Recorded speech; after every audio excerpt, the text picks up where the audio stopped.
JNTU two BTech exams వచ్చేసరికి దగ్గర పడ్డాయి. సో టూ బీటెక్ ఈసీఈలో కొన్ని సబ్జెక్టులకి ఇంపార్టెంట్ క్వశ్చన్స్ చెప్పమని చెప్పేసి చాలామంది స్టూడెంట్స్ అడుగుతా ఉన్నారు. R23 వాళ్ళు ఇందులో షార్ట్ క్వశ్చన్స్, ఎస్ఏ క్వశ్చన్స్ రెండు ఉన్నాయి కాబట్టి మొత్తం చెప్తానండి. దీంతోపాటు టిప్స్ వీడియో కూడా చెప్తాను. సో ఈరోజు మనం చెప్పుకోబోయే సబ్జెక్టు మెఫా అనమాట, managerial economic and financial analysis. So ఇక్కడ ఏంటంటే మీరు ఒకటే తెలుసుకోవాలండి, ఇది వచ్చేసరికి బీటెక్ వాళ్ళ సబ్జెక్ట్ కాదు. అసలు మీకు బీటెక్లో పెట్టారు, కానీ ఇది ఎంబీఏ వాళ్ళు చెప్పేది అందరూ తెలిసిందే. పేపర్ వాల్యుయేషన్ కూడా ఎంబీఏ వాళ్ళు చేసేదే. బీటెక్ దానికి ఎంబీఏ దానికి పేపర్ వాల్యుయేషన్ చాలా తేడా ఉంటుంది. ఎంబీఏ వాళ్ళు అంత ఈజీగా అయితే మిమ్మల్ని పాస్ చేయరండి. మీరు ఎంత ఎక్కువ రాయగలిగితే అక్యురేట్గా అది కూడా అప్పుడు పాస్ మార్కుల పైన ఒక 70 మార్కులు అనుకోండి, 60 మార్కులు వస్తాయి. ఓకేనా? అది దృష్టిలో పెట్టుకొని ఎగ్జామ్ రాయండి, చెప్తాను.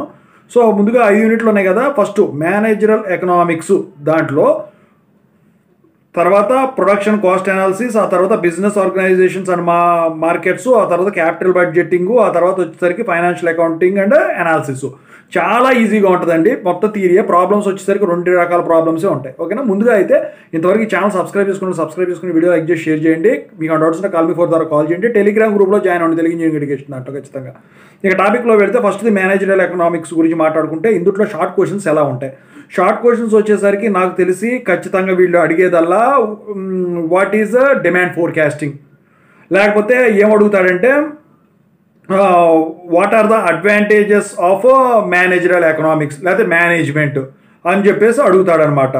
లేకపోతేనేమో వచ్చేసరికి state some factors governing forecasting. So ఇవి ఇంతవరకు దీని మీద అడుగుతాడనమాట. ఇక ఎస్ఏ క్వశ్చన్స్ పరంగా ఇందులో చూసుకుంటే ఏంటంటే అండి, ఇందులో వచ్చేసరికి state the functions of management అని చెప్పేసి అడుగుతాడు. ఓకేనా? విత్ సమ్ అడ్వాంటేజెస్ అని చెప్పేసి అడుగుతాడు. లేకపోతేనేమో వచ్చేసరికి what are the factors governing the forecasting, state and explain demand forecasting అని చెప్పేసి అడుగుతాడనమాట. ఓకేనా? What are the different types of management, ఇవి కూడా అడుగుతాడు. ఇక compare management versus financial department, financial accounting అని చెప్పేసి అడుగుతాడనమాట. సో అది యూనిట్ 1. ఇక యూనిట్ 2లో చూసుకుంటే ప్రొడక్షన్ అండ్ కాస్ట్ అనాలిసిస్. ఇందాక వచ్చేసరికి ప్రాబ్లము 2 వస్తాయని చెప్పాను, అందుట్లో ఒకటి వచ్చేసరికి ఇందులో వస్తుందండి. అది కూడా దేని మీద అంటే బ్రేక్ ఈవెన్ పాయింట్ కనుక్కోవడం, బ్రేక్ ఈవెన్ అనాలిసిస్ యూజ్ చేసి. ఓకేనా? సో ఇందుట్లో షార్ట్ క్వశ్చన్స్ ఎలా ఉంటాయిరా అంటే, ఇందుట్లో వాళ్ళు ఏమడుగుతారంటే ఖచ్చితంగా అయితే what is meant by short run production function, లేకపోతే what is meant by long run production function, what is meant by, లేకపోతే డిఫైన్ బ్రేక్ ఈవెన్ పాయింట్ అని చెప్పేసి అడుగుతాడు. లేకపోతే what is meant by break even analysis అని చెప్పేసి అడుగుతాడు. Short questions పరంగా ఇది. ఎస్ఐ క్వశ్చన్స్ పరంగా ఏంటంటే state and explain the break even analysis అని చెప్పేసి అడుగుతాడు. ఆ డయాగ్రాము అదంతా గీసి ఆ బ్రేక్ ఈవెన్ పాయింట్ కూడా మీరు చూపించాల్సి ఉంటుందన్నమాట. అయితే ఇందుట్లో ప్రాబ్లం ఖచ్చితంగా బ్రేక్ ఈవెన్ పాయింట్ మీద కనుక్కోవడం 2 రకాల ఒక రకం ప్రాబ్లం ఉంటుంది. ఆ ప్రాబ్లంలో బ్రేక్ ఈవెన్ పాయింట్ కనుక్కోవడం మీదే ఖచ్చితంగా ఇస్తాడు. అది RS3 బుక్లోంచి ఇస్తాడు అనమాట. ఓకేనా? సో ఇది ఇంకా షార్ట్ క్వశ్చన్స్ ఇందుట్లో వచ్చేసరికి ఏమి ఇచ్చేదానికి ఛాన్స్ ఉందంటే what is the significance of cost analysis అని చెప్పేసి, లేకపోతే what is the advantage of cost analysis, what are the functions of production analysis అని చెప్పేసి అడుగుతాడు. ఇక unit 3 business organisation and markets. ఇందులో వచ్చేసరికి ప్రాబ్లమ్స్ ఏమి ఉండవండి. షార్ట్ క్వశ్చన్స్ వచ్చేసరికి define partnership, very important. What are joint stock companies అని అడుగుతాడు. లేకపోతే state some types of markets అని చెప్పేసి అడుగుతాడు. లేకపోతే వచ్చేసరికి what is meant by monopolistic competition. ఇవి షార్ట్ క్వశ్చన్స్. ఇక ఎస్ఏ క్వశ్చన్లో వచ్చేసరికి state and explain different forms of business organisation అని చెప్పేసి అడుగుతాడండి. So what is meant by sole proprietorship అని చెప్పేసి అడుగుతాడు. ప్రొపరైటరీ అని ఉంది కానీ ప్రొపరైటర్షిప్. లేకపోతే what are the different types of partnerships అని చెప్పేసి అడుగుతాడు. లేకపోతే వచ్చేసరికి ఇందుట్లో compare perfect and imperfect competition అని చెప్పేసి అడుగుతాడు. లేకపోతే what are the different pricing methods అని చెప్పేసి అడుగుతాడు. ఇక యూనిట్ 4లో క్యాపిటల్ బడ్జెటింగ్, ఇందుట్లో కూడా ప్రాబ్లమ్స్ ఏముండవు. షార్ట్ క్వశ్చన్స్ చూసుకుంటే what is meant by working capital అని చెప్పేసి అడుగుతాడు, అదొకటి important. What is the short term capital అని చెప్పేసి అడుగుతాడు. లేకపోతే what is meant by internal return rate method అని చెప్పేసి అడుగుతాడు. లేకపోతే what is meant by accounting rate of return ARR అది అడుగుతాడు. ఇక ఎస్ఏ క్వశ్చన్స్ పరంగా చూసుకుంటే state and explain the pay back method అని చెప్పేసి అడుగుతాడండి.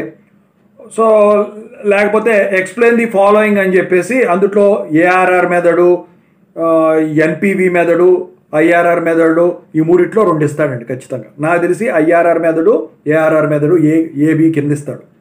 ఓకేనా. లేకపోతే explain the different sources of short term capital, A short term capital and B long term capital అని చెప్పేసి అడుగుతాడు అనమాట. What are the requirements while estimating the working capital అని చెప్పేసి అడుగుతాడు. సో ఇందులో ప్రాబ్లమ్స్ ఏం లేవు, కాకపోతే సింపుల్ ప్రాబ్లమ్స్ అన్నారు కానండి. సో అది మీరు చూసుకుని నాకు తెలిసి అయితే అంత ఇదిగా దీని మీద ఏమీ ప్రాబ్లమ్స్ అయితే ఏమి ఇవ్వరు నాకు తెలిసినంత వరకు. సో ఇక లాస్ట్ యూనిట్ 5 ఉంటే ఫైనాన్షియల్ అకౌంటింగ్ అండ్ అనాలిసిస్. ఇందులో షార్ట్ క్వశ్చన్స్ ఎలా ఉంటుంది అంటే డిఫైన్ ప్రాఫిట్, డిఫైన్ లాస్ అని చెప్పేసి అడుగుతాడు. లేకపోతే వచ్చేసరికి what is meant by ledger account, what is meant by trial balance, so అది అడుగుతాడు. What is the purpose of double entry book keeping అది అడుగుతాడు. ఇక ఎస్ఏ క్వశ్చన్స్ పరంగా చూసుకుంటే నేను ప్రాబ్లం ఒకటి వస్తుందా అన్నాను కదా, అది వచ్చేసరికి బ్యాలెన్స్ షీట్ ప్రొఫార్మా మీద ప్రాబ్లం టఫ్గా ఉంటుంది, మీరు చేయాలి టేబులర్ ఫామ్ వేసి మరి బ్యాలెన్స్ షీట్ ప్రొఫార్మా. లేకపోతే దాని మీద థియరీ క్వశ్చన్ వేస్తాడు, టేబుల్ గీసి ఇవన్నీ చెప్పాలి. లేకపోతే state and explain the following అని లిక్విడిటీ రేషియో ఏ కింద ఇస్తాడు, బీదేమో యాక్టివిటీ రేషియో, సి కిందేమో క్యాపిటల్ స్ట్రక్చర్ రేషియోస్ అని చెప్పేసి ఇస్తాడు. ఓకేనా. సో ఈ మూడిట్లో ఏదో ఒకటి తీసేసి ప్రాఫిటబిలిటీ అని ఇవ్వటానికైనా ఛాన్స్ ఉంటుంది అనమాట. సో లేకపోతే what are the different types of final accounts అంటే trading account, profit and loss account ఇవి ఉన్నాయి కదా, బ్యాలెన్స్ షీటు. సో ఇవి కూడా మీరు చేయాల్సి ఉంటుంది అనమాట. ఓవరాల్గా చూసుకుంటే ఇది ఇంపార్టెంట్ క్వశ్చన్స్. అయితే ఇక టిప్స్ పరంగా చూస్తే మీరు వచ్చేసరికి మీకు తెలిసింది గోరంత అయితే రాయాల్సింది కొండంత ఎక్యురేట్గా, వాళ్ళు దిద్దేది కొండంత, మీకు వేసే మార్కులు గోరంత.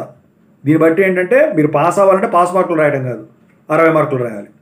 60 మార్కులు రావాలంటే మొత్తం రాయాలి, అర్థమవుతుందా. కానీ షార్ట్ క్వశ్చన్స్ వచ్చేసరికి ఎక్యురేట్గా 2కి 2 మార్కులు పడతాయి కరెక్ట్గా రాస్తే. అది